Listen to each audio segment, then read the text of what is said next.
Assalamualaikum warahmatullahi wabarakatuh. Perkenalkan, nama saya Dwi Rahmawati dari D3 Keperawatan Untirta.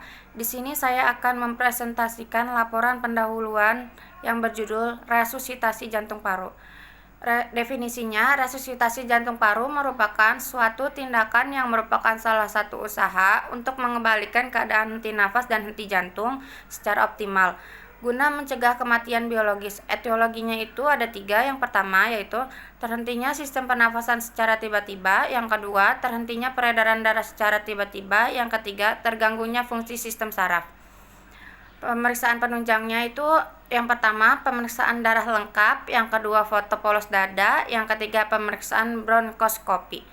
Obat-obatannya itu yang pertama antidepresan Trislik, yang kedua fenotiazin, yang ketiga kokain, yang keempat digoxin, yang kelima aspirin.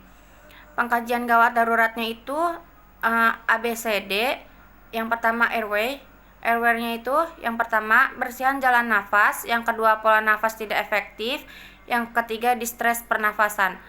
Breathing-nya itu yang pertama frekuensi nafas, pergerakan dinding dada, suara nafas abnormal, status oksigenasi. Pengajian yang ketiganya itu sirkulasi yang pertamanya itu tekanan darah meningkat, ada tidaknya denyut nadi karotis, warna kulit, tanda-tanda peredaran darah eksternal dan internal. Disability-nya itu yang pertama GCS, yang kedua tingkat kesadaran, yang ketiga gerakan ekstremitas. Yang selanjutnya exposure. Yang pertama tanda-tanda trauma, yang kedua edema, yang ketiga nyeri.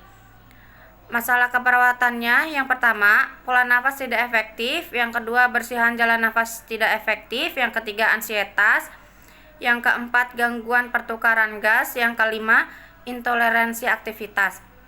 Di sini saya akan menjelaskan intervensi.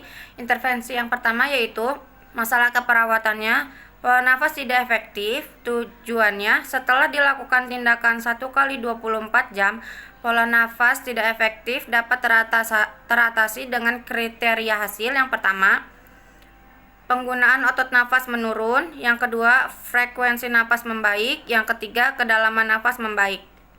Intervensinya yaitu yang pertama observasi. Observasinya yang pertama, identifikasi adanya kelelahan otot bantu pernapasan, yang kedua, identifikasi efek perubahan posisi terhadap status pernapasan, yang ketiga, monitor status respirasi.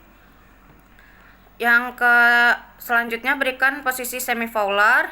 Selanjutnya fasilitasi posisi senyaman mungkin, berikan oksigenasi sesuai kebutuhan. Edukasinya yang pertama itu ajarkan melakukan teknik relaksasi napas dalam. Yang kedua ajarkan mengubah posisi secara mandiri. Masalah keperawatan selanjutnya yaitu bersihan jalan nafas tidak efektif. Bersihan jalan nafas tidak efektif itu tujuannya setelah dilakukan tindakan keperawatan 1 kali 24 jam, bersihan jalan nafas tidak efektif dapat teratasi dengan kriteria hasil. Yang pertama, produksi sputum menurun, yang kedua, mengi menurun, yang ketiga, wheezing menurun, frekuensi nafas membaik, pola nafas membaik. Observasinya itu yang pertama, monitor pola nafas frekuensi, monitor bunyi nafas, monitor sputum. Cara pentingnya itu berikan oksigenasi jika perlu. Edukasinya itu kolaborasi pemberian bronkodilator jika perlu.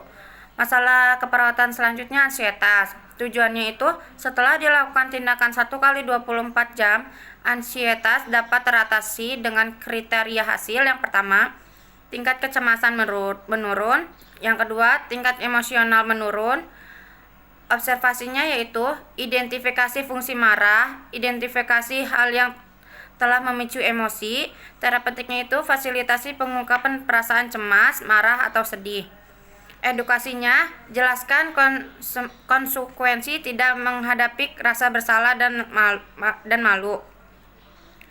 Yang kedua, anjurkan mengungkapkan perasaan yang dialami. Selanjutnya, masalah yang selanjutnya itu ganggu pertukaran gas.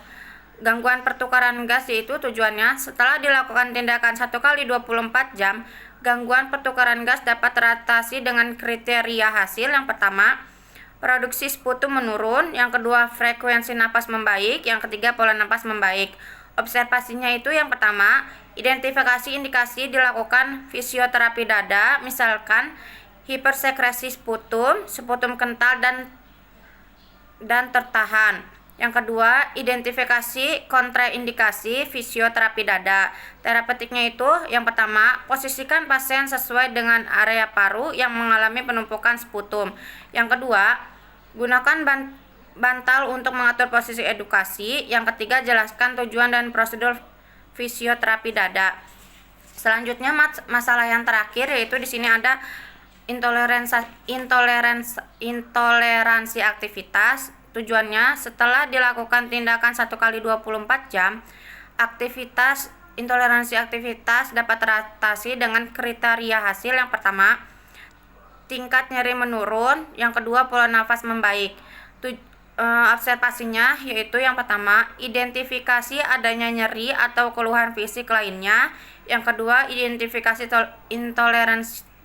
intoleransi fisik, melakukan ambulasi.